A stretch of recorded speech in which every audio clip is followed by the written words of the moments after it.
Good evening, ladies and gentlemen, and welcome to another episode of the Reveal Report. I'm your host, George, and I thank you all for being here. Got a great show for you tonight. Part 2, the Tartarian Empire, this lost civilization. They say it was advanced, it had great technologies, great agriculture, great buildings. There was so much to it, highly intelligent. We talked about it a few weeks ago. We're going to do part 2 tonight, and we're also going to touch on another lost empire, another lost civilization, Atlantis. We're going to get into Atlantis tonight, so that's going to be very interesting.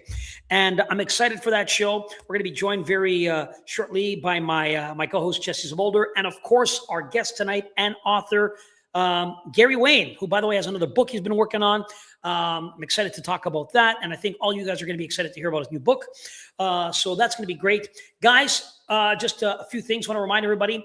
On Patreon, we're up on Patreon, and I'm trying to make new content and find, vintage, very rare, hard to find videos to upload it for certain tiers of Patreon. And did a show a couple of weeks ago, and it was great.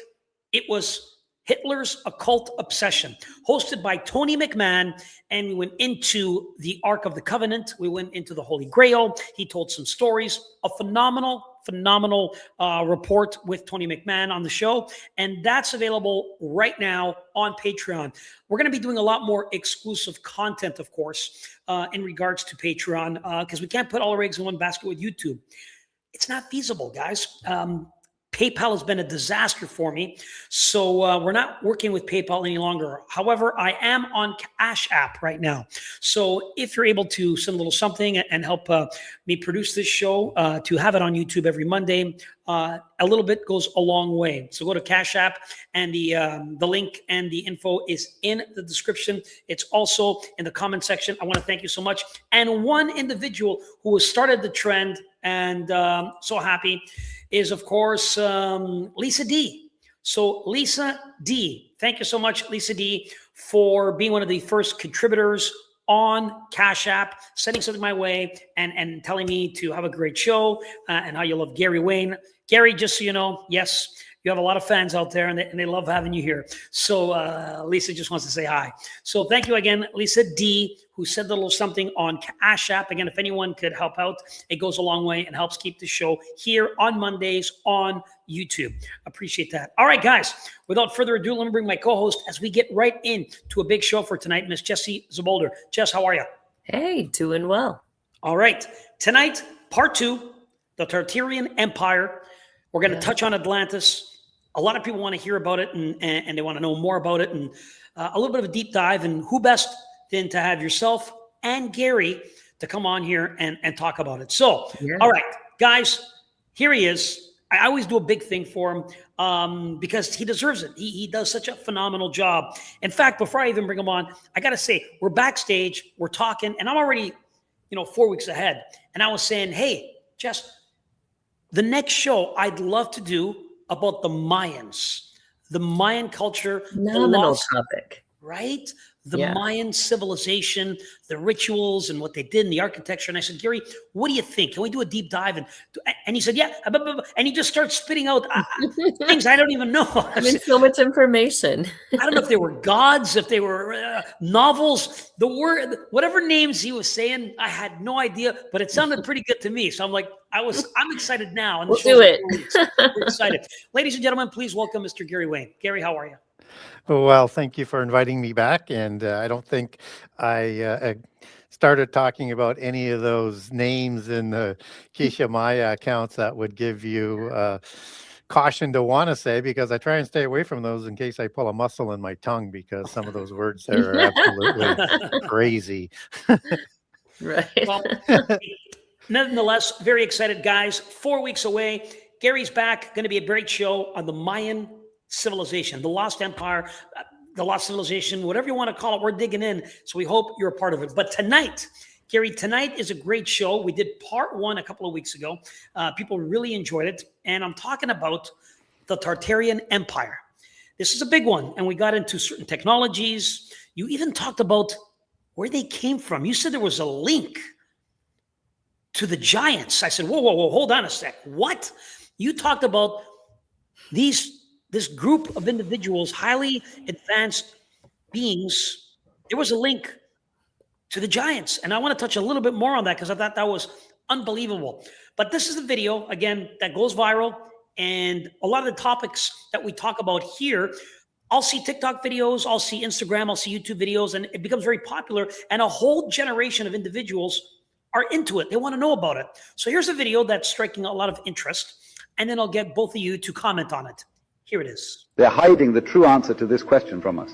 How is it that people who used horses and buggies constructed gigantic, intricate buildings like these? They allegedly only used hammers, manual saws, and basic tools. Does that make any sense to you?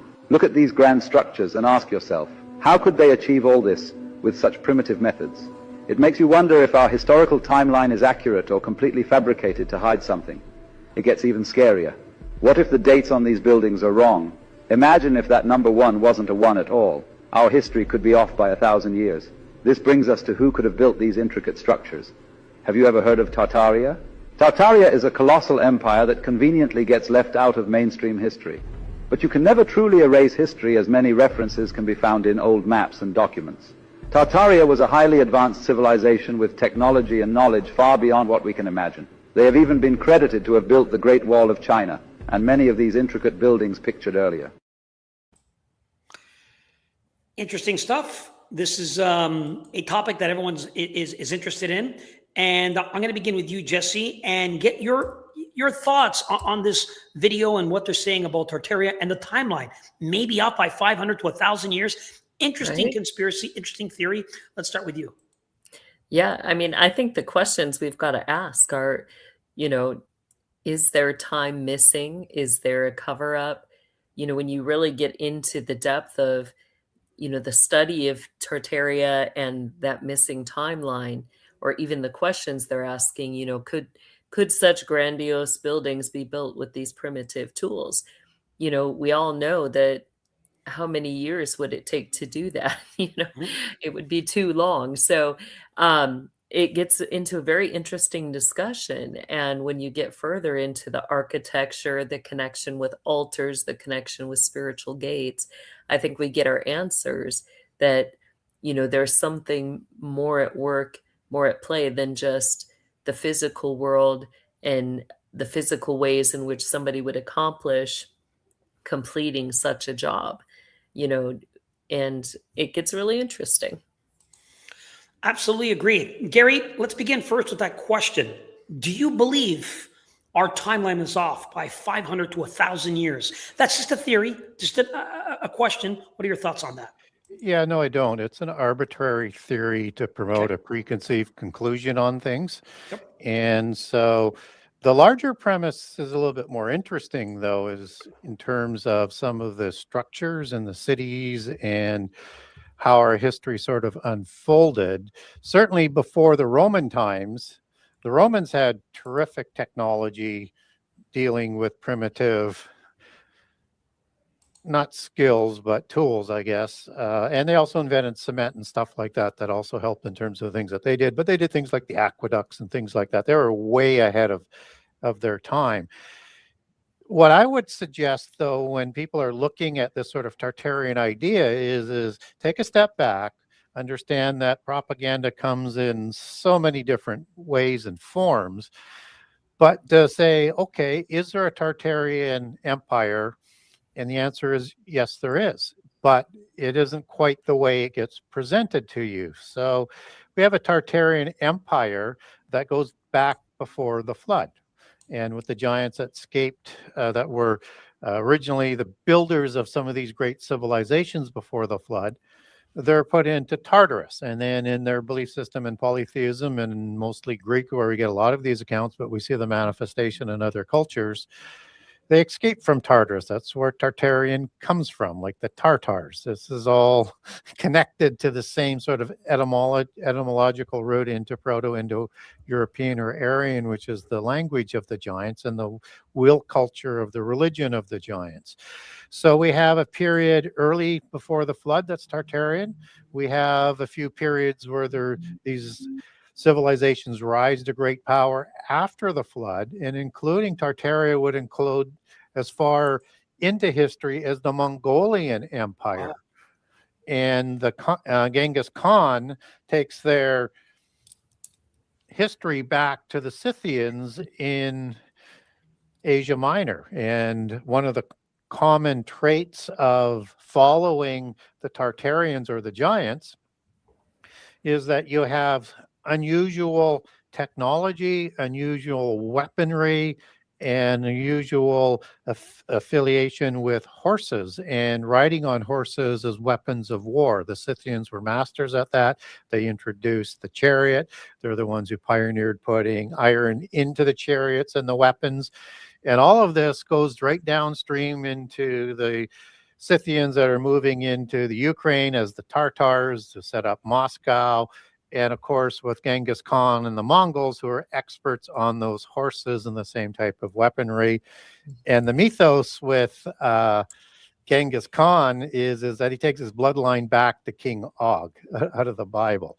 Now, what's also sort of interesting as you look at images of many of the Chinese emperors, and particularly the Mongol empires, they're pictured with pale white skin and red hair.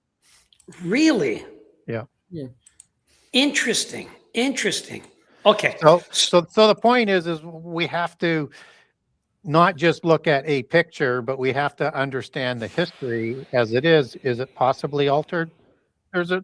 There's always a rewriting of history, but not to the level and not to the specificity to bring about some sort of crazy Tartarian theology that's out there. I know I'm not being all that objective on it, but it's like cheese that has so many holes in it. Okay. A question for both of you, because I'm sure you have both different perspectives. We touched on it briefly last week, but a lot of people are interested in this. I want to talk about the design of the churches, the Tartarian era churches, especially those Gothic cathedrals and the inside of them, because they're quite magnificent and vast and big. And it's said that these churches were used to harness energy. It's almost like a battery. And they said that people would go in there and it would, because of the way it's set up, the harmonics of the building would help heal people in many ways, raise their vibration in a good way and heal them in so many ways. So this is a topic of conversation many podcasters and people are having around the world. So I want to throw that at both of you, first with Jesse and then Gary. What are your thoughts on this theory that these big cathedrals that were known with the big bells and so forth were used as a healing mechanism for human beings to raise their vibration and in a positive state of mind, a positive place? Thoughts on that? Begin with you, Jesse. Yeah. I would say, that I believe that there's a lot of credence to that thought that, they're used for healing, for gathering energy. But I would go beyond that. It's not just for healing, that they also could be used as a weapon of war as well. I think it's in connection with the spiritual gates. I've brought out things about, how the church's designs is connected to the altars that they would build in connection to those churches. Those altars being connected with contracts with entities that, that they're going to worship, as well as the church design specifically telling you about how that building connects musically to the altars and what type of music or resonance or light is in that place. All of that information you can know by looking at the structure of the building. Very, very interesting. Okay. Gary, I'm going to pass it to you now. And I want to get your take on this. Do you believe it was some type of a recharging force for your energy, healing? It's a healing mechanism because of the megahertz. What's your thoughts on this theory that people are discussing now? Yeah, it's a interesting theory for sure, and probably quite likely a lot of it will be going in the right direction with it. So let's just understand that these Gothic cathedrals were built on ancient, and I'm talking ancient, and venerated polytheist worship sites. Hmm. All of them were. Mhm. And they're all built specifically aligned to astrological alignments and a whole bunch of other things in sacred geometry and everything that goes in it. So on those sites, you have that connection in their belief system, and these would be located on what they call ley lines, which would have these energy lines. So now all of a sudden, if you're going to build upon these ancient holy sites that provided energy and connections to the to another dimension and everything that comes along with that, without spending too much time on that aspect of it, they are going to build an art with an architecture that would marry up with that technology.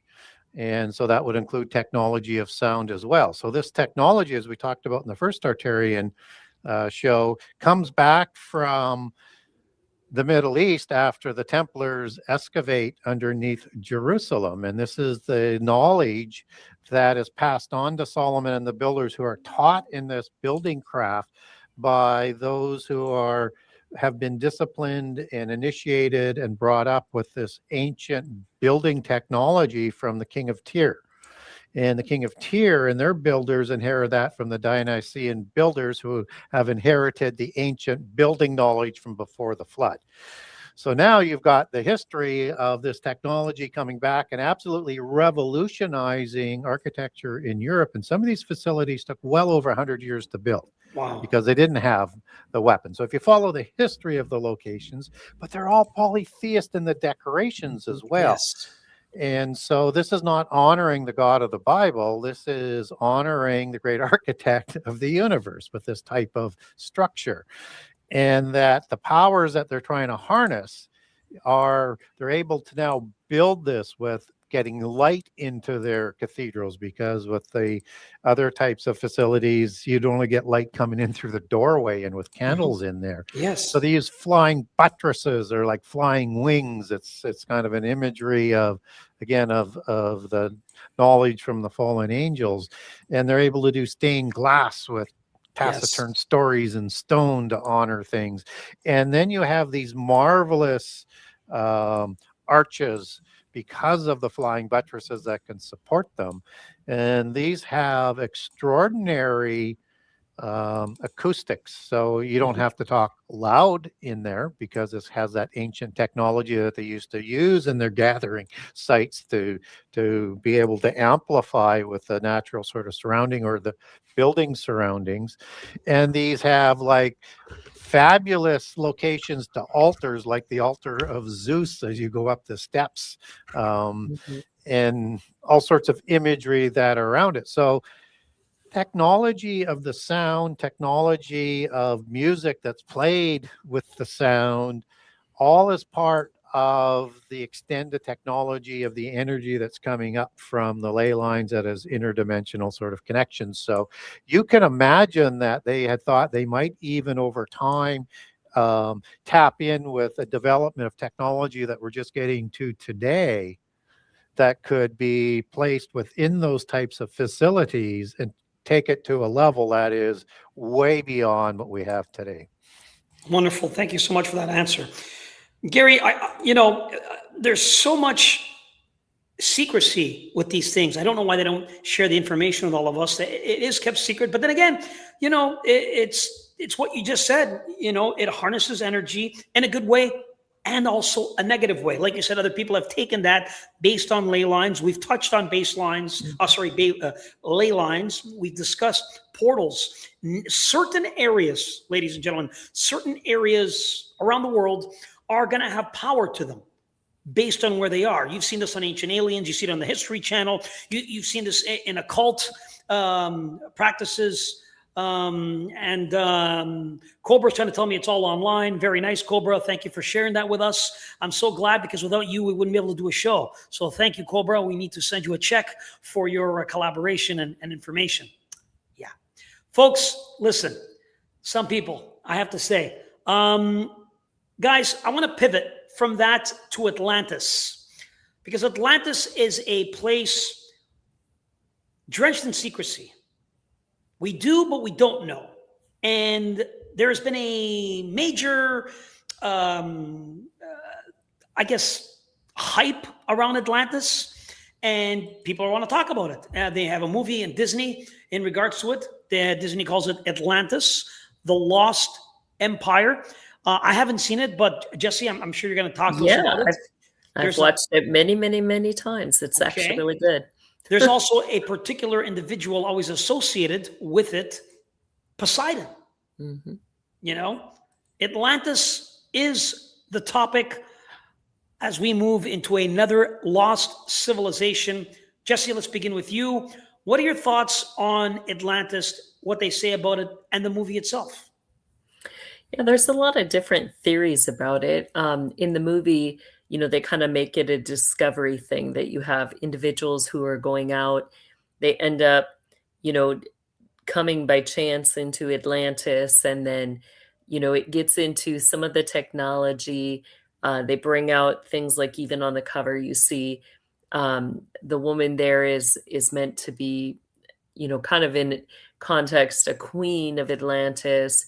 They have, extra energy powers. Those powers are in connection to crystals, and everything, revolves around the energy that comes from this woman who's empowered by special crystals and things like that.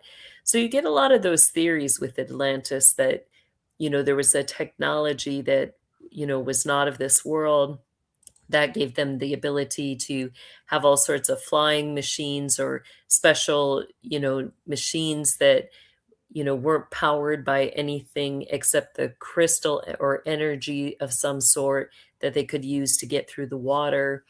Other, theories, you get different races of creatures that aren't quite human. They're kind of godlike creatures.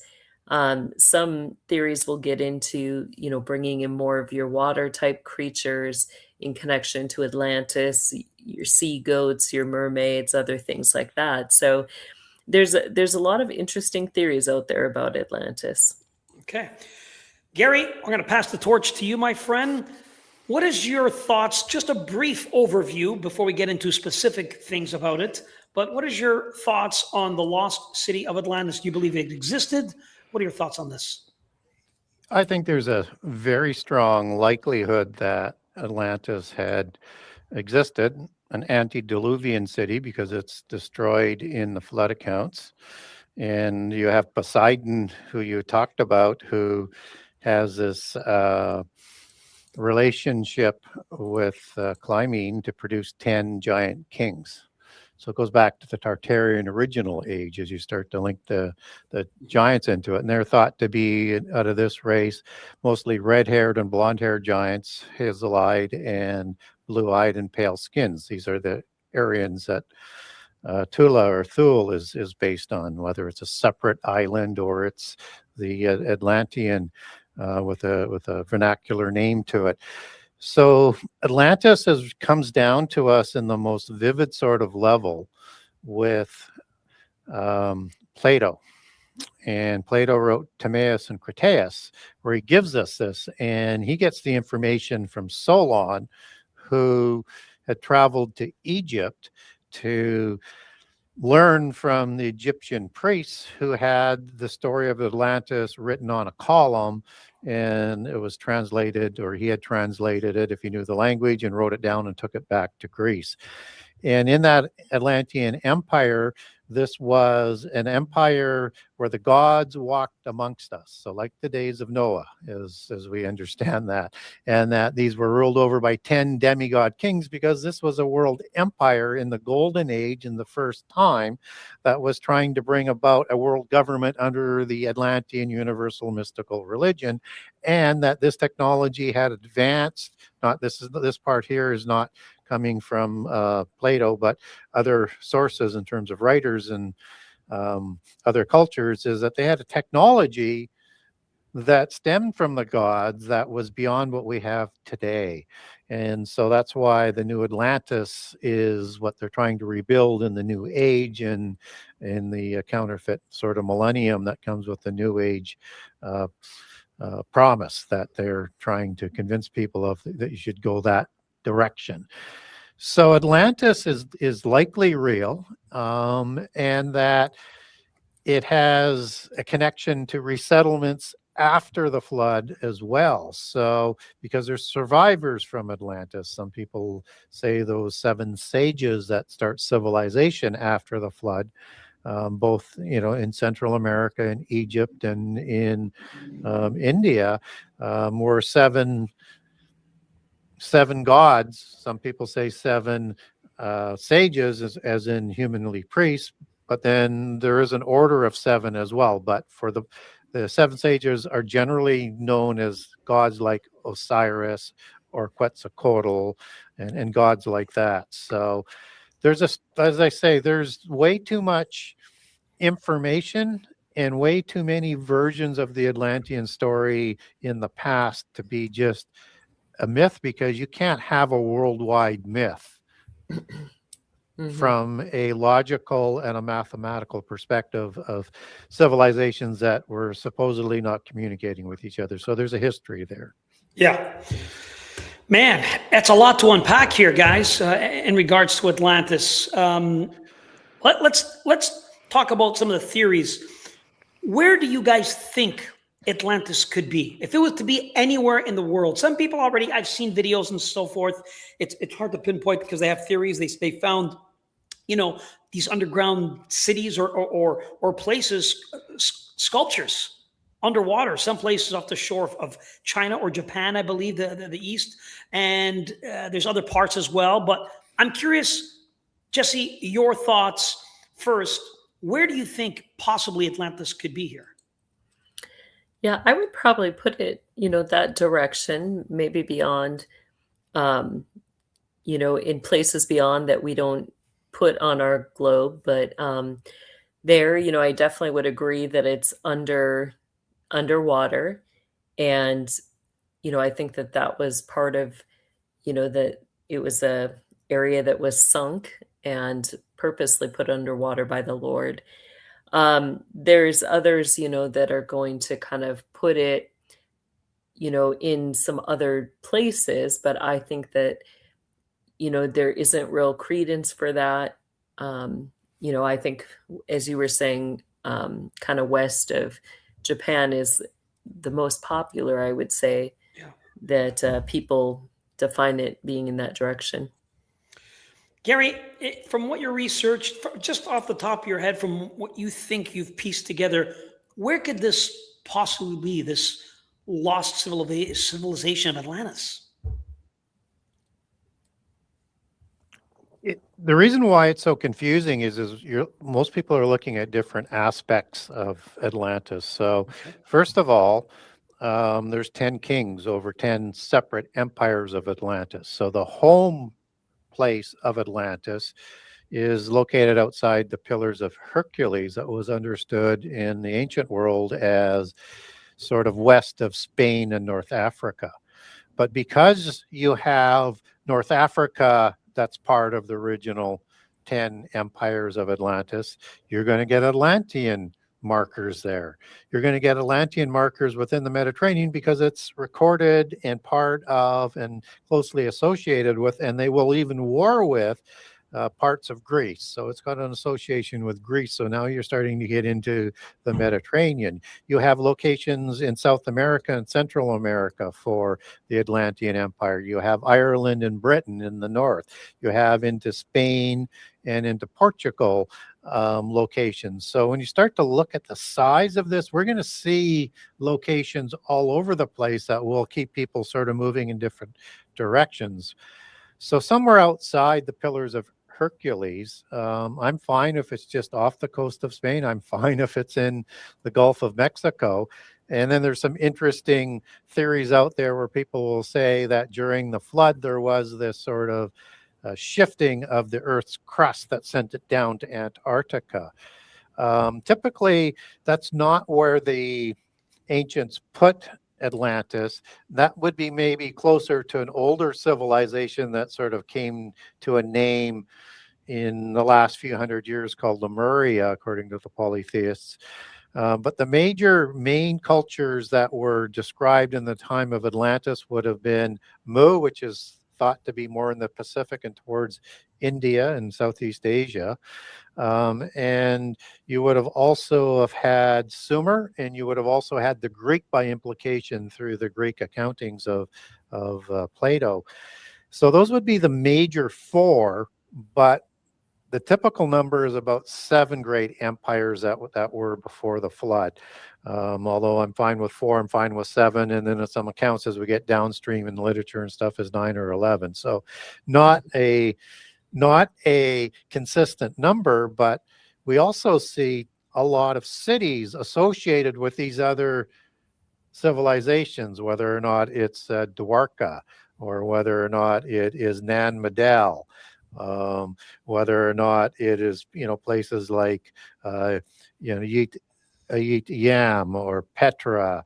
And I could go on and on and on about all of these cities that are kind of underwater or located in places where you can't build cities, like in Machu Picchu.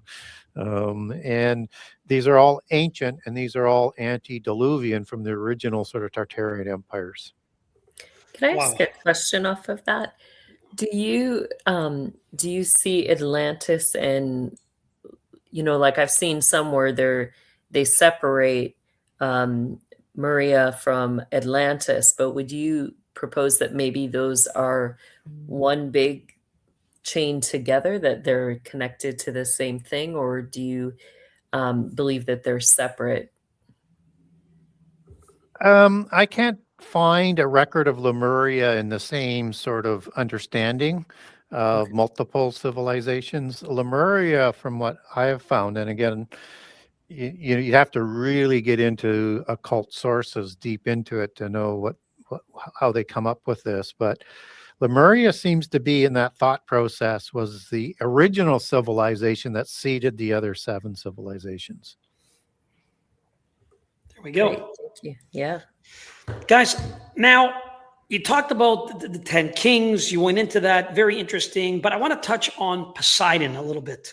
Because Poseidon, occultically, there's a lot of meaning to it. And, he comes in different forms and so forth. But he seems to be the representative to Atlantis. So Poseidon here is a powerful being. And I just wanted to touch on that because a lot of people want to know what the association is with Poseidon and Atlantis and just in general, because occultically there's so much to Poseidon.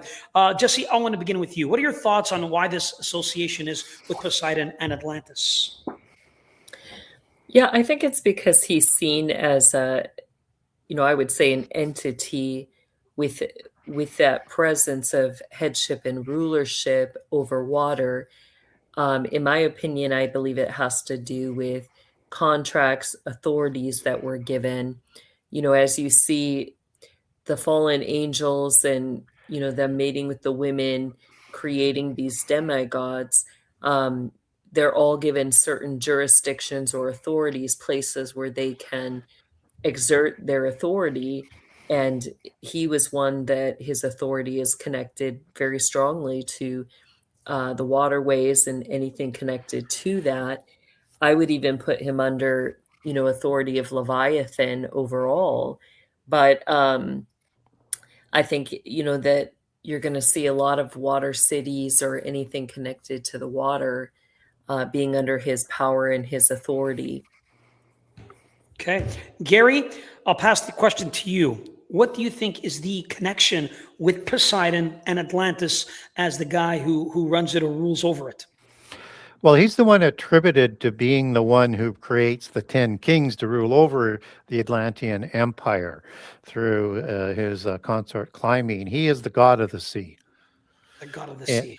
He's the god of the sea. He is in the top 7, right? He is, and maybe you could, if you could get him into a top 3 or 4, if they have a designation down, he would be up there. So he's very much equivalent to Zeus, except he's not the chief god of the pantheon, and both are offspring gods. So I would suggest that Poseidon is the one who inherits the Atlantean mythos, because the offspring gods ruled after the flood. I would say Iapetus probably would have been the original holder to the Atlantean mythos, who created, giants like Gog, Magog, and Helpion. And giants are named after that, after the flood. So you would have a similar type of god that would be in other pantheons that are associated as the god of the sea, whether it's a Lug in the Irish and Celtic pantheons, and you could go through all of the different pantheons and find out who that sea god is, or who would be his equivalent. But what's interesting, he has this Triton weapon as well that he's depicted with, and that's a very powerful weapons, and the weapons had all of these spectacular planet destroying weapons, but the god that has, which is interesting, and I'm not sure what the connection goes over here, but the only other god I found with a Triton was Shiva.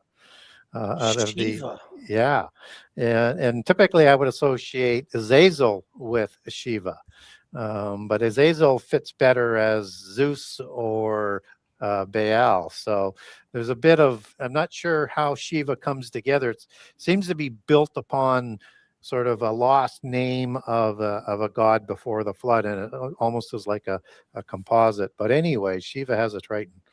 Wow. So, I mean, there's so much to talk about it when we unpack. We get into one topic and then there's another, and it's fascinating stuff, guys, which I love. That's what we're talking about. Technologies. All right. On this particular show, let's talk technologies, advanced and lost technologies.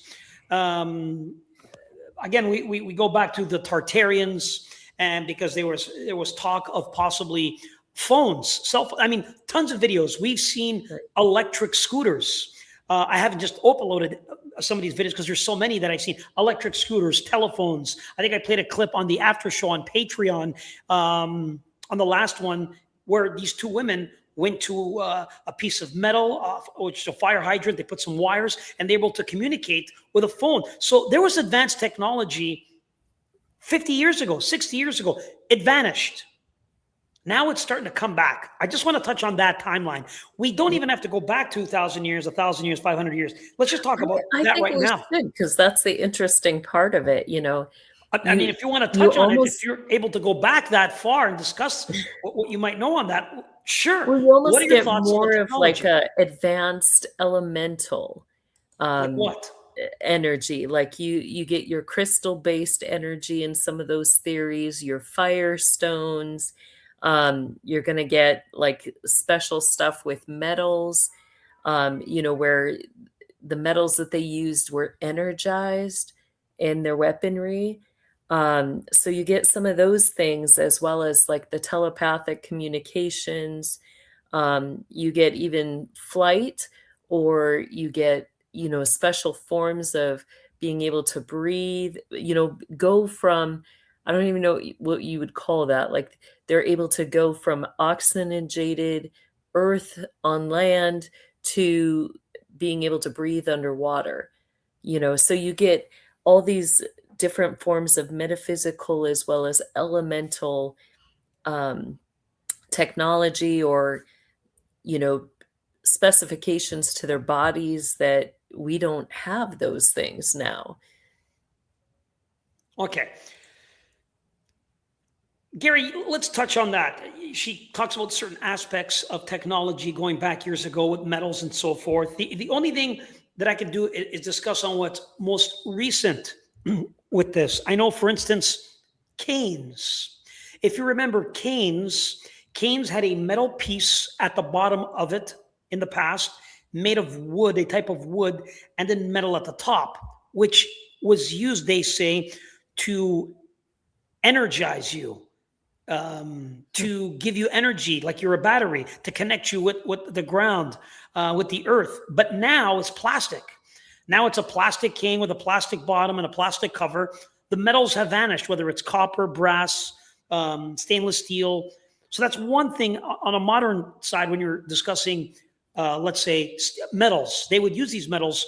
Older distinguished gentlemen would have these things. For instance, we talk about spoons, silver spoons. Mm-hmm. The wealthy and the elite would only eat from these particular spoons. Why? Why is it that only the wealthy in that time only ate with silver spoons? Is it because the metal was impressive with the way it looked? Or did it have healing properties that you needed X amount of types of metal in your body for healing? Let's touch on that as well. So there's a lot to unpack here. Gary, I'll pass it to you. What do you want to touch on first? Yeah, so the connection is the elite, the Elim, Elites, Yes. the descendants of the giants. These are the Indo-Aryans, the nobility. They would do everything within their belief system, and the poor would not be able to make canes. They wouldn't Yes. have silver, as you mentioned. They would have sticks, or you know. But you could, with the wealth and the control of the world, you can do a lot of different things in plain sight because you have the money to do so. So if there was that technology that could heal, provide energy, whatever, they would put it in a cane. It would be almost like a wand, right? Yes, correct. And used in that sort of way, and always with them, and that you could always have it with you. Not that they needed it to walk, No. but it was decoration. Why? It's kind of really odd decoration unless you start to ask the questions like what you're asking. They would put jewels and crystals in those types of rods and things.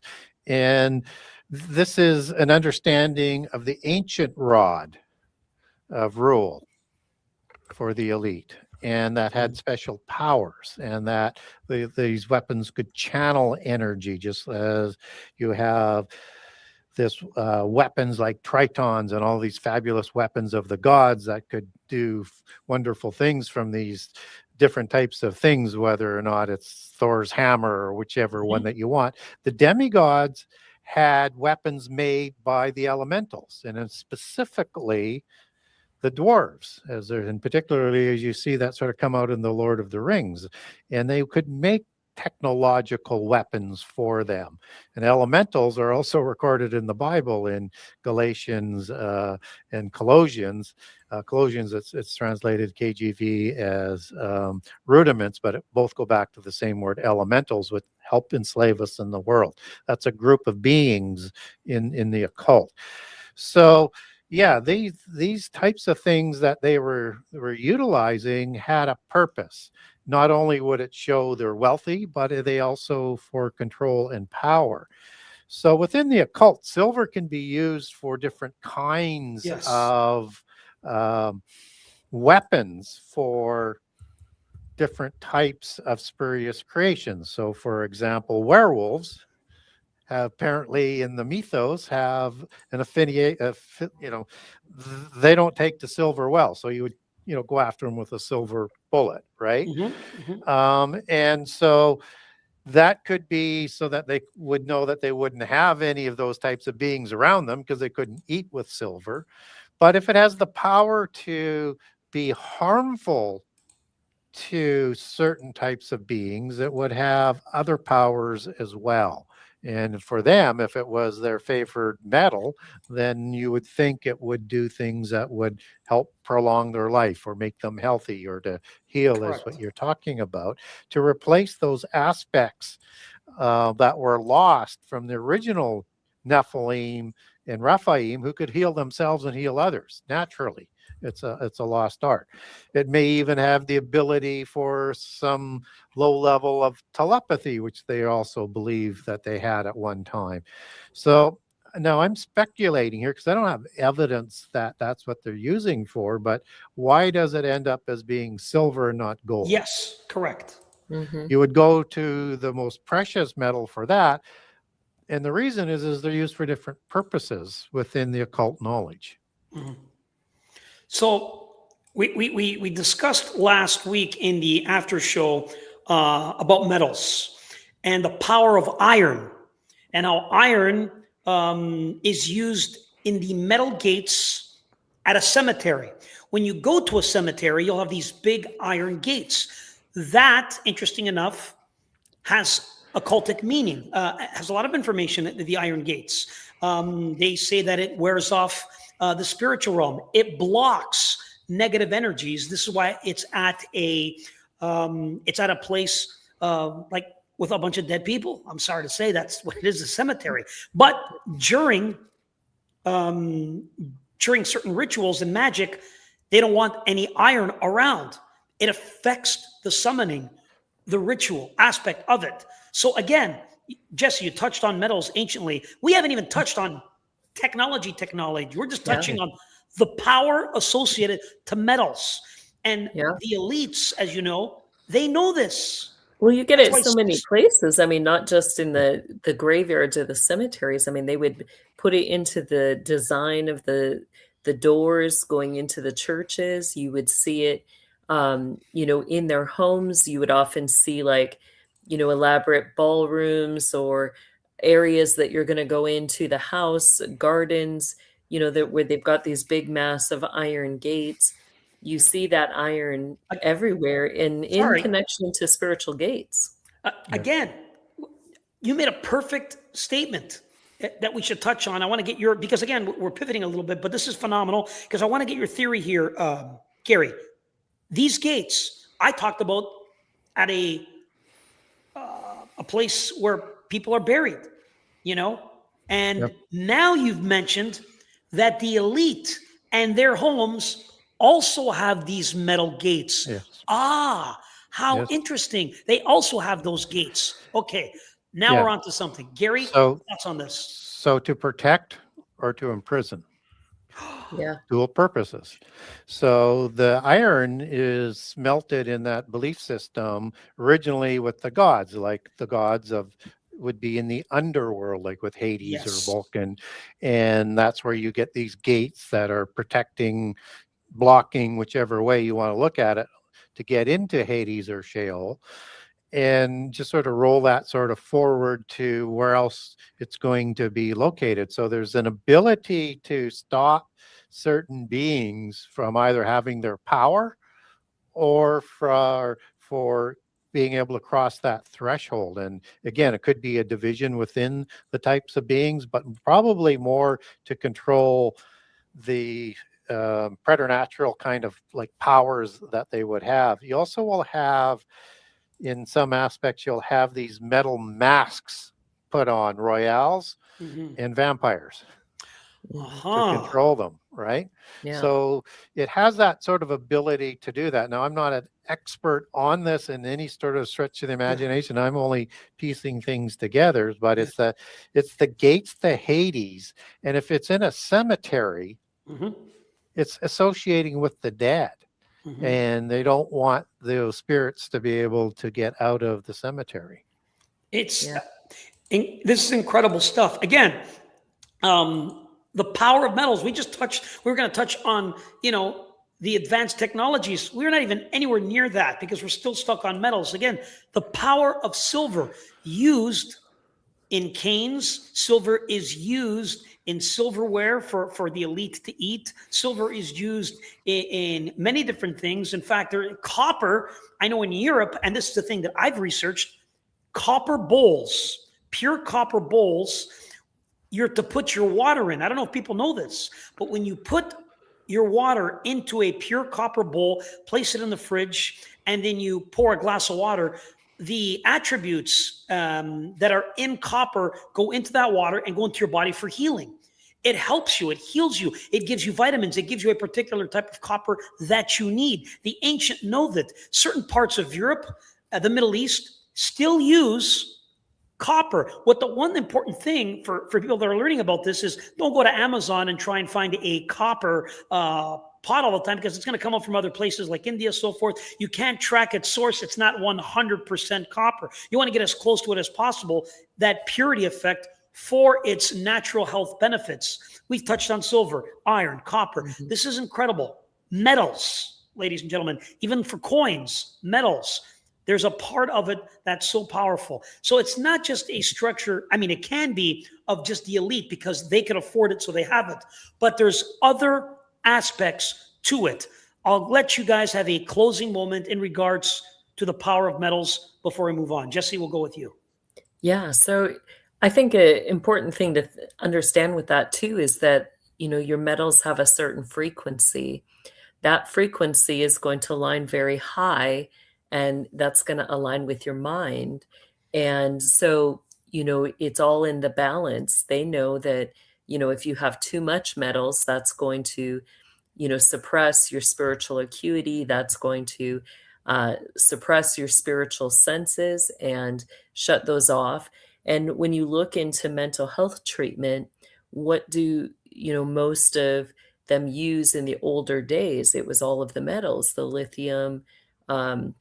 Lithium was a huge one that they were using. But what does your mind need to function at optimal? You need to have some sort of metals in your diet. So it is very interesting how it connects to both the physical and your spiritual body and heightens that spiritual acuity. Excellently said. Gary, closing comments in regards to the connection between these powerful metals. So the thing that people don't usually sort of connect into all of this is that the same metals, the same jewels, the same kinds of crystals are used in all cultures all around the earth by the royals and polytheist religions. Exactly. That cannot be a coincidence. Nope. Makes no mathematical or logical sense for disparate places around the world who apparently never communicated to, again, have that. It's part of the common legacy of the Indo-Aryans. And that whole culture was a knowledge cult that developed the sciences into extraordinary technology. And all of this is necessary for that technology. So it's religious, it's technology, it's flaunting who's running everything, and everybody knows that if you're walking around with jewelry in earlier ages and canes, and they all have these fabulous decorations and stuff like that, they're the ones who are the offspring as the Elites, El being Hebrew for angel or a god, and descendants of the original Elim, offspring of the giants that we know as Nephilim. Man, it's unbelievable stuff, guys. The power of metals and how the elite use it. Exactly what you said, Gary, Jesse. I think we shed a little bit of light today. Man, from lost civilizations into these type of things and the power of technology just on metals. Phenomenal stuff, guys. I want to thank you guys all for watching and being here. After this, we're doing an after show on Patreon. We're going to do a Q&A, give everyone an opportunity to ask Jesse or Gary amazing questions on my show on Patreon. Please join. The link is in the description. Before we do that, Jesse, first and foremost, how can people follow and support your mission? Yeah, they can follow me on patreon.com/Jesse Zaboter. You can also follow me on my website, kingdomlivingwithjesse.com. On there, you'll find links to my courses, my books, my coachings, and all the events that I do. Excellent. Thank you so much. Gary, before we get to you, you got something new to share with us. I just got a graphic here. Talk to us about this. What is this? What's going on here? So that's my new book, and I'm a co-author on it. Bill Carmichael is the other writer. He's the fiction writer, the novel writer, and he's also my publisher. And so what we wanted to do was bring about a book that might show my research more to a larger audience, but in an interesting sort of narrative. And also Bill wanted to find a way to bring how AI might affect the end time. And so this is an interesting sort of combination, because I've got a lot of research that goes into this book, not only from the eschatological chronology of how the end time might come about, but also from prehistory. And I always like to take things back to prehistory, as people know, and because nothing is new under the sun, and what was will be again. So the characters and the locations in this book, and so much of the imagery, that's where a lot of my research is going to come from as we tie that into the end times. So each of the names of the characters are going to be kind of Google worthy and research worthy locations, and that we're going to mix in bloodlines as well from the Nephilim and secret societies. And not all the secret societies are real. Some of the ones we created were fiction because we wanted it to be a little bit separate because it is a novel, but the eschatology is how my research goes.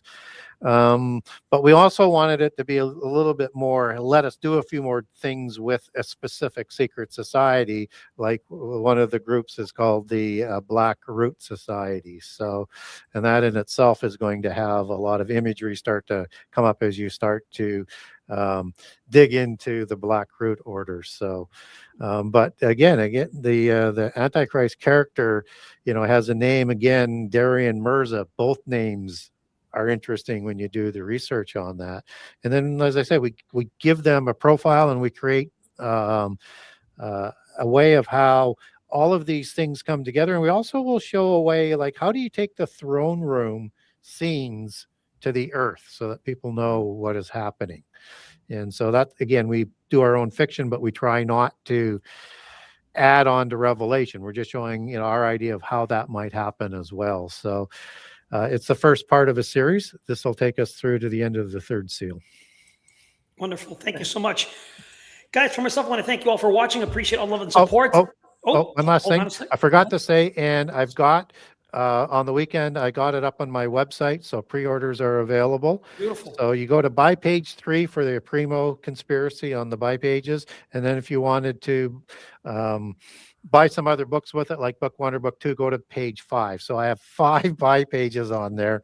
One is for book 1, one is buy page 2 is for book 2, buy page 3 is the Primo book. And if you wanted to bundle books 1 and 2, you can go to page 4. And if you wanted to bundle a Primo with the first 2 books because you want to get the research for the characters and things that we're talking about, that's where you do that bundling. So, and it's also up on Amazon. Okay. And also up on Barnes & Noble and others for pre-order. And I understand Barnes & Noble has placed a decent order to put books right onto their shelves and in all of their stores. So wonderful.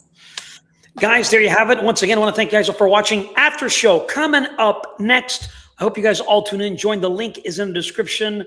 Once again, special shout out to Lindsay D for being a great supporter on Cash App this week. Thank you so much. No longer on PayPal, only Cash App. Lindsay D, the first one to come through. Want to thank her for that, guys. And if you guys want to help, go to Cash App, Georgetheiceman, and the link is in the description and in the comments.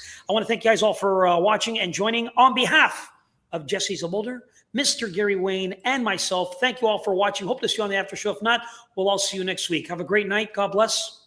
Good night, everyone.